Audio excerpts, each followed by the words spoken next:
called. I read the Houses of Parliament in, I think, Westminster? I don't know. But it's pretty.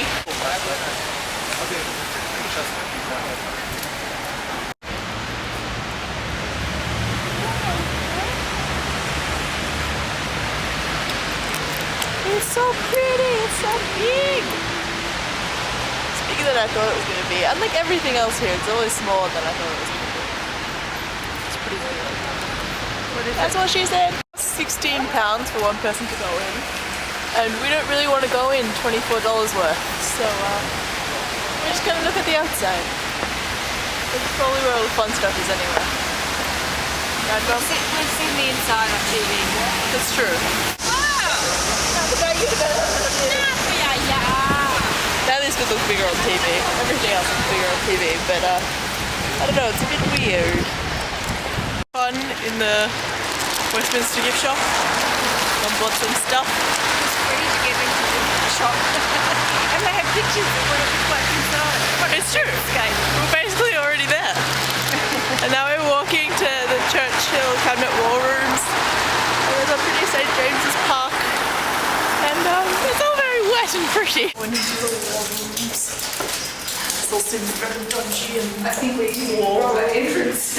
yeah, I'm pretty sure. Well, they probably just like gave it a paint job or something or redid the steps. Also, one thing, everyone needs to know how many steps there are. Oh no, it's 30 steps. Just letting you know. Oh, so cool. Ooh, fancy. I can feel it, so I'm gonna turn it off.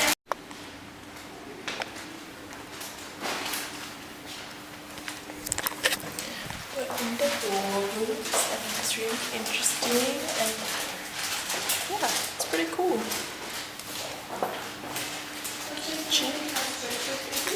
Not yet. Kitchen where he made his food.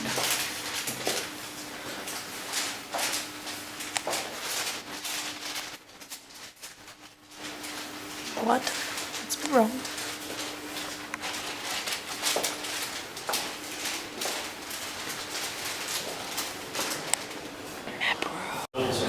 Gonna have some lunch underground.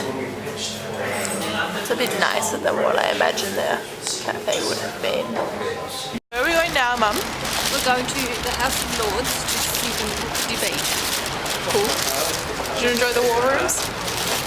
Yes, I did enjoy the war rooms. I enjoyed them much better than I enjoyed the actual war.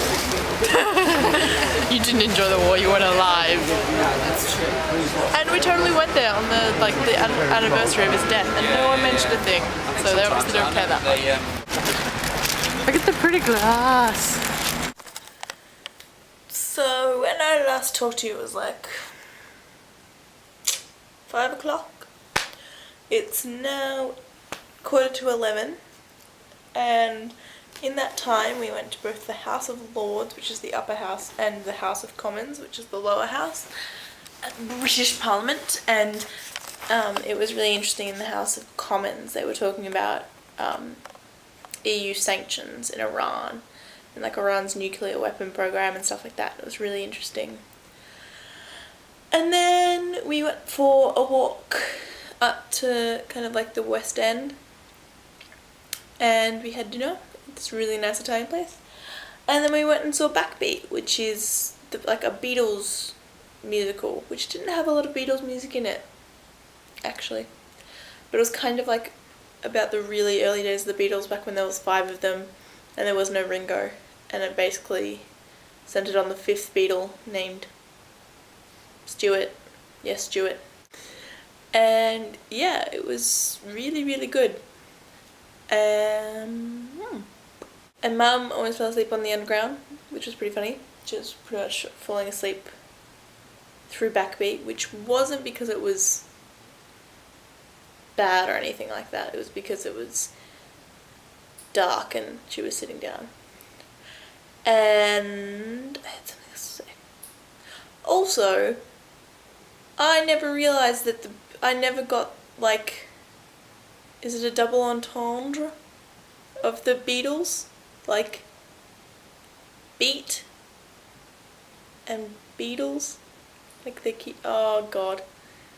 Like musical, oh wow, okay. And it like basically had to be explained to me in Backbeat, but yeah. So that was fun. Nice long day. Tiring.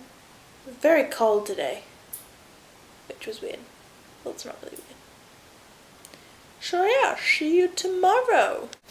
We also went to a bookshop, which made me really miss Borders, and I got 4 books. I got Tina Fey's book. I got Dear Me, Letters to My 16-Year-Old Self. Information is Beautiful, which is a really cool book. It's a really cool book that has like just heaps of like charts and is selling your soul, making a book the last 6 months. So yeah, it's just a really cool charty book. So I liked that. And then I got this book, 50 Economic Ideas That You Really Need to Know. Because I really want to start reading more of these kinds of books, like just information-y books. So yeah, basically I miss Borders.